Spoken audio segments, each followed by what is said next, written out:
kita harus mengoptimalkan waktu kita. Kita harus memilih mana kegiatan yang menambah nilai kita, menambah kecerdasan, menambah bisnis, menambah position kita, menambah nama baik kita, itu yang kita lakukan. Kalau kegiatan yang tidak positif, tidak menambah ibadah kita, tidak menambah ilmu, tidak menambah network, tidak menambah peluang bisnis, tidak menambah peluang pahala, jangan dikerjain. Yang paling mudah, ikutin saja klasifikasi hukum Islam yang 5. Nah, kita sudah tahu apa yang haram, apa yang makruh. Kita juga sudah tahu apa yang wajib, apa yang sunnah. Yang paling bahaya itu adalah area mubah. Jalan-jalan di mall, kemudian kita sembang kiri, sembang kanan, mubah. Pergi ke teman, nggak ada tujuan apa-apa, jalan doang, mubah.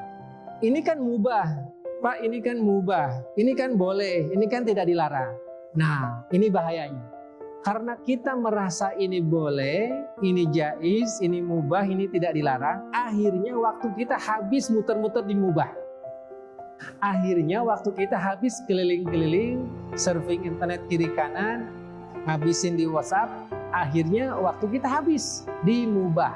Iya sih boleh, cuman tidak menambah nilai tambah kita. Jikalau kita masuk ke dalam yang haram, akan berbahaya. Jikalau masuk ke dalam yang makruh, itu kita akan dirugi. Dan hanya melakukan yang wajib dan sunnah saja, kita akan bisa menjadi lebih baik.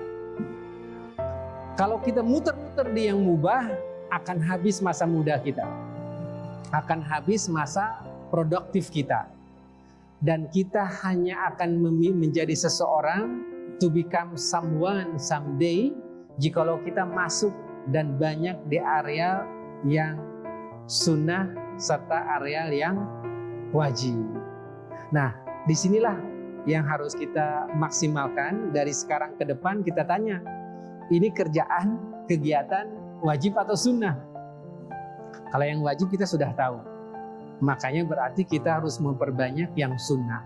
Nah, sunnah ini bukan hanya saja sholat rawatib saja, tetapi sunnah itu sesuatu yang bisa memberikan dampak positif kepada kita, sesuatu yang bisa memberikan nilai tambah kepada kita. Disitulah yang harus kita maksimalkan, disitulah yang harus kita optimalkan. Kenapa? Karena kita tidak tahu kapan usia kita akan berakhir. Sekarang kita euforia ore tahun baru, belum tentu kita akan sampai di tahun yang akan datang. Belum tentu kita akan sampai di besok, dan belum tentu kita akan sampai di minggu depan.